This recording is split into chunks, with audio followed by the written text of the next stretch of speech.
సూర్యోదయం నుంచి 88 నిమిషములు వెనక్కి లెక్క పెట్టాలి. అలా వెనక్కి లెక్క పెడితే ఏ కాలము ఉంటుందో అది బ్రాహ్మీ ముహూర్తము అంటారు. బ్రాహ్మీ అంటే బ్రహ్మ యొక్క శక్తి స్వరూపమైన సరస్వతి. పిల్లల్ని తెల్లవారుజామున లేచి కూర్చుని చదువుకో అంటారు.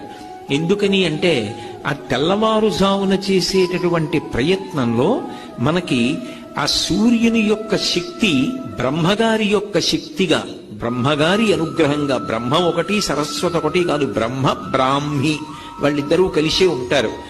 ఆ అనుగ్రహము ఆ కాలమునందు పరిఢవిల్లి ఉంటుంది. అందుకే ఉదయకాలమునందు సూర్యబింబాన్ని ఏ రూపంగా చూస్తారు అంటే బ్రహ్మస్వరూపంగా, సృష్టికర్త స్వరూపంగా చూస్తారు. అన్నం పెట్టడం ఎంత అవసరమో అన్నం ఆదరంగా పెట్టడం అంత అవసరం. ఆదరంగా పెట్టండి. పెట్టిన అన్నం పలకరిస్తూ పెట్టండి, సమృద్ధిగా పెట్టండి, కడుపు నిండా పెట్టండి, ప్రేమతో పెట్టండి. మనం పెడుతున్నాం వాళ్ళు తింటున్నారని వాళ్ళ మనసు గాయపడి చిన్నపుచ్చుకునేటట్టు అన్నం వడ్డించకండి.